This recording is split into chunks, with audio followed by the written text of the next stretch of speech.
امریکہ کا پاکستان کے ballistic missile programme میں مبینہ تعاون کرنے پر 4 کمپنیز پر اضافی پابندی کا اعلان۔ ترجمان امریکی محکمہ خارجہ میتھیو ملر کہتے ہیں 4 اداروں پر میزائل پروگرام میں مدد دینے کا الزام ہے۔ جن اداروں پر پابندی لگائی گئی ان میں اسلام آباد کا نیشنل ڈیولپمنٹ کمپلیکس، کراچی کی affiliates international, Akhtar and sons private limited اور راک سائٹس انٹرپرائز نامی ادارے شامل ہیں۔ پابندی کا مقصد ہتھیاروں کے پھیلاؤ کو روکنا ہے۔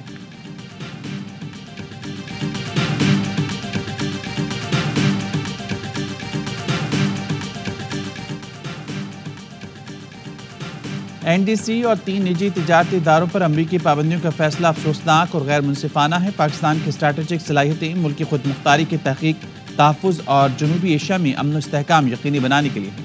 امریکی پابندیاں فوجی عدم توازن کو بڑھانے کا سبب بن سکتی ہیں، جس کے خطے اور اس سے آگے سنگین نتائج ہو سکتے ہیں۔ پاکستان کا اسٹریٹجک پروگرام 24 کروڑ عوام کے اجتماعی اعتماد کا مظہر ہے، جسے ملکی قیادت اور سیاسی حلقوں کی مکمل حمایت حاصل ہے۔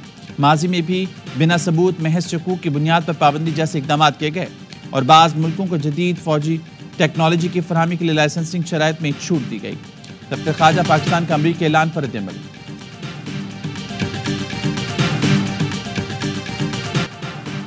حکومت اور پی ٹی آئی کے درمیان برف پگھلنے لگی، اسپیکر قومی اسمبلی کی مذاکرات کرانے کی پیشکش، پی ٹی آئی کا بھی مثبت رد عمل۔ ایاز صادق نے کہا میرا گھر اور دفتر ہر وقت حاضر ہے، حکومت ہو یا اپوزیشن کے اراکین جب چاہیں تشریف لا سکتے ہیں۔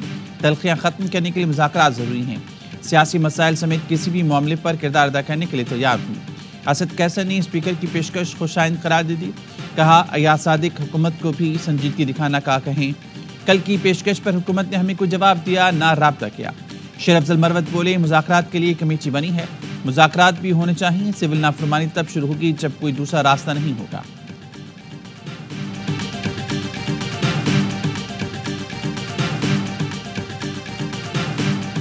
بانی پی ٹی آئی نے مذاکراتی کمیٹی کو آج ملاقات کے لیے اڈیالہ جیل بلا لیا۔ فیصل چودھری نے بتایا بانی نے عمر ایوب، اسد قیصر، سلمان اکرم راجہ، علی امین گنڈا پور سمیت متعدد رہنماؤں کو ملاقات کے لیے بلایا ہے۔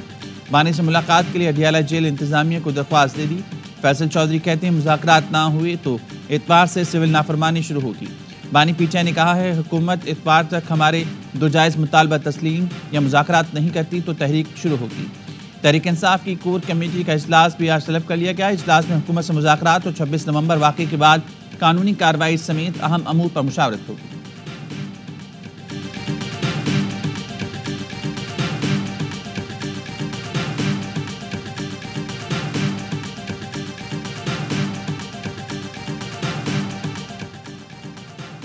کل پی ٹی آئی لیڈرشپ نے کہا سول نافرمانی تحریک مؤخر کرتی ہے۔ آج کہا اتوار تک مذاکرات نہ ہوئے تو سول نافرمانی شروع ہوگی۔ نون لیگ کے رہنما حنیف عباسی کے پروگرام 11th آورز میں گفتگو، کہا پی ٹی آئی سول نافرمانی تحریک کا شوق بھی پورا کر لے، سزا نہ ہوئی تو پی ٹی آئی سے مذاکرات بی ایل اے سے مذاکرات کے مترادف ہوں گے۔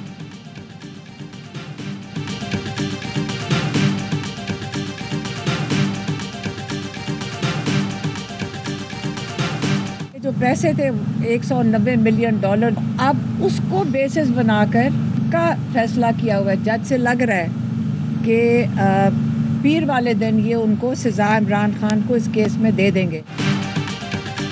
بانی پی ٹی آئی کے خلاف £190 ملین کیس کا فیصلہ محفوظ، بانی P T I, Bushra be be کے وکلاء اور پروسیکیوشن ٹیم کے دلائل مکمل، فیصلہ پیر کو سنایا جائے گا۔ علیمہ خانم کا کہنا ہے جج کے رویے سے لگ رہا ہے پیر کو بانی پی ٹی آئی کو سزا دی جائے گی۔ وکیل سلمان صفدر کا کہنا ہے جج ثبوت دیکھیں گے تو بانی کو بری کرنے کے علاوہ کوئی چارہ نہیں ہوگا۔ سیاسی انتقام اتنا اندھا ہو چکا ہے کہ سوشل ورک کو بھی جرم بنا دیا گیا۔ اڈیالہ جیل میں توشہ خانہ 2 کیس کی سماعت، وکلاء صفائی کی عدالت سے سماعت 2 دن تک ملتوی کرنے کی استدعا، سماعت 21 دسمبر تک ملتوی۔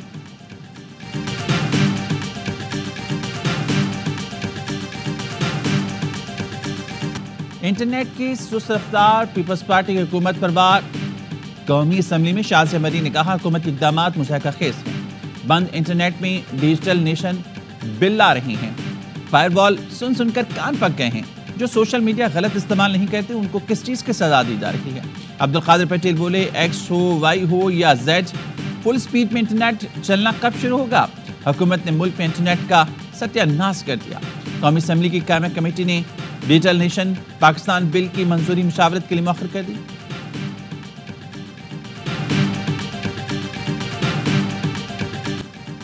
میرے ہاتھ میں انٹرنیٹ کا بٹن ہے، نہ بند کرنے کا شوق۔ قومی سلامتی سے بڑھ کر کوئی چیز نہیں ہے۔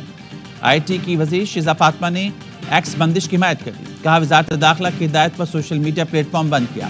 آزادی اظہار رائے پر پابندی مقصود ہوتی تو ٹک ٹاک اور فیس بک بند ہوتا۔ ڈپٹی اسپیکر غلام مصطفیٰ شاہ کا بھی شیزا فاطمہ کے جواب پر عدم اطمینان کا اظہار۔ کہا انٹرنیٹ کی سپیڈ ٹھیک نہیں، بہتری آنی چاہیے۔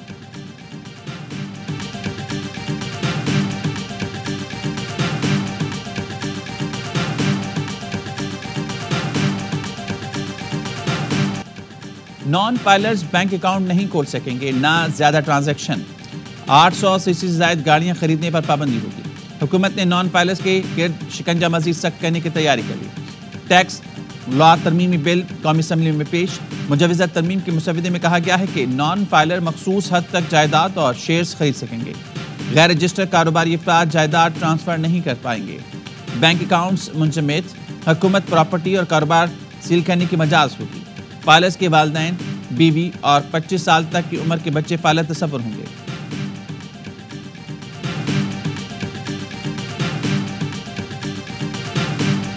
کچھ لوگ بھاری اسلحہ سرنڈر کرنے سے اس وقت ہچکچا رہے ہیں۔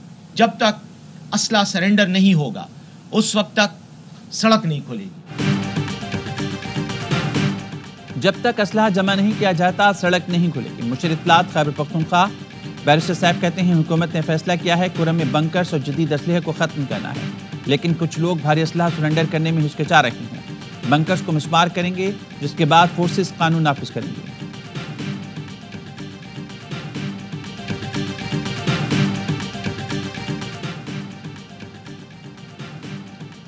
اس دشمن کو تلاش کرنا ہے جو ہمارے درمیان تفریق ڈال رہا ہے۔ علماء کو آپس میں لڑانے کی کوشش کامیاب نہیں ہوگی۔ سب علماء بھائی بھائی ہیں، ہم مختلف مکاتب فکر کو اپنے ساتھ ملائے ہوئے ہیں۔ مولانا فضل الرحمان کا جامعہ اسلامیہ میں خطاب، کہا مدارس پر مشکلات ضرور ہیں لیکن ہمیں کامیابی ملے گی۔ مخالفین کا موقف اصولی، آئینی اور قانونی لحاظ سے کمزور ہے۔ وزیراعظم نے انسانی اسمگلنگ میں ملوث عناصر کے خلاف سخت کارروائی کی ہدایت کر دی۔ شہباز شریف کا کہنا تھا انسانی اسمگلنگ دنیا بھر میں ملک کی بدنامی کا باعث بنتی ہے۔ بین الاقوامی اداروں کے ساتھ تعاون بڑھایا جائے تاکہ ایسے واقعات کی روک تھام کی جا سکے۔ انسانی اسمگلنگ روکنے کے لیے ٹھوس اقدامات کی ضرورت ہے۔ وزیراعظم شہباز شریف 2 روزہ دورے پر قاہرہ پہنچ گئے، D8 سمٹ میں شرکت کریں گے۔ ایک اور کشتی حادثہ، ایک اور دکھ بھری کہانی۔ وزیرآباد کے 2 بھائی وقاص اور وقار چند ماہ پہلے عمان سے پاکستان آئے، زمین بیچی اور اٹلی جانے کے لیے زندگی کا جوا کھیل گئے۔ ملکوال کا حاجی احمد بھی غیر قانونی طور پر یورپ جانا چاہتا تھا، لیکن اس کی آخری غلطی 4 بچوں کو یتیم کر گئی۔ اہل خانہ کہتے ہیں 24 لاکھ لینے والا ایجنٹ حادثے کی خبر آتے ہی اپنا گھر کو تالا لگا کر غائب ہو گیا۔ پنجاب سے تعلق رکھنے والا 48 نوجوان زندہ بچ جانے والوں میں شامل۔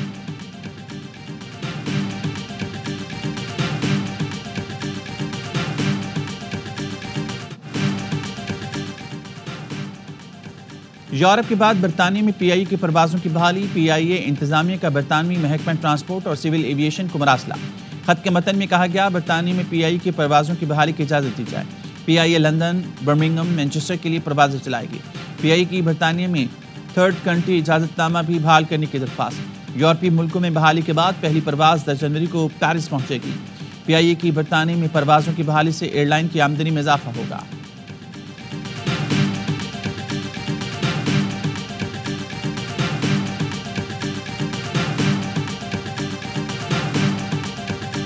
تالیوں سے جج خراب ہو جاتے ہیں، بہتر ہے ان کے لیے تالیاں نہ بجایا کریں۔ ججز ٹھیک ہوتے ہیں، آپ انہیں خراب کر دیتے ہیں۔ چیف جسٹس یحییٰ آفریدی کا گھوٹکی بار کی تقریب سے خطاب، کہا گھوٹکی خیبر پختونخوا کے اضلاع سے بہتر ہے، یہاں بہت اچھے ڈسٹرکٹ اینڈ سیشن جج ہیں۔ غزہ میں قیمتی جانوں کا ضیاع، لبنان اور شام میں تشدد کی بڑھتی ہوئی صورتحال انتہائی تشویش کا باعث ہے۔ غزہ کی بگڑتی صورتحال پر توجہ کی شدید ضرورت ہے۔ پاکستان غیر مشروط طور پر جنگ بندی کا مطالبہ کرتا ہے۔ نائب وزیر اعظم نے اسحاق ڈار کا D8 وزراء کونسل اجلاس سے خطاب، کہا پاکستان رکن ممالک کے ساتھ اقتصادی تعاون بڑھانے اور تجارت کے فروغ کے لیے پرعزم ہے۔ زراعت اور غذائی تحفظ پاکستان اور رکن ممالک کی اہم ترجیح ہے۔ وزیر خارجہ اسحاق ڈار کی قاہرہ میں ایرانی ہم منصب سے ملاقات، دونوں رہنماؤں کا تجارت، اقتصادی تعاون اور عوامی رابطوں کو فروغ دینے پر اتفاق۔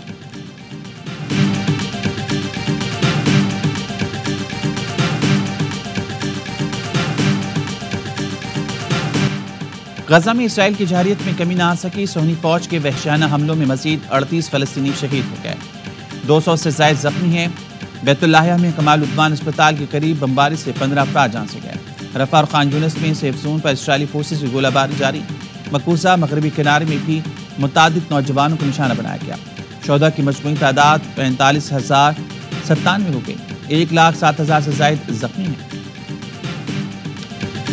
بھارتی بحریہ اور سیاحوں کی کشتی میں خوفناک تصادم، 13 افراد ہلاک ہو گئے، مرنے والوں میں 3 نیوی اہلکار بھی شامل ہیں۔ بھارتی میڈیا نے بتایا ممبئی ساحل کے قریب نیوی کی اسپیڈ بوٹ سیاحوں سے بھری کشتی سے ٹکرائی، کوسٹ گارڈ نے 80 افراد کو بچا لیا۔ متعدد کی حالت تشویشناک ہے، دیگر ڈوبنے والوں کی تلاش جاری، کشتی میں 100 سے زائد سیاح سوار تھے۔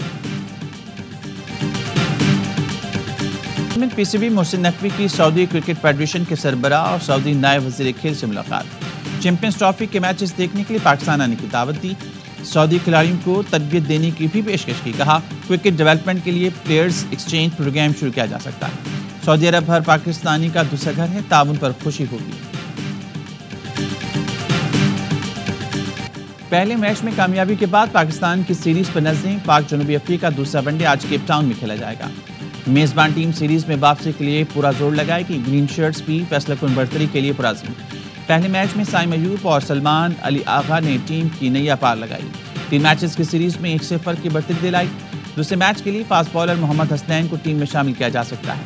سیریز کے تمام میچز اسپورٹس پر براہ راست دکھائے جا رہے ہیں۔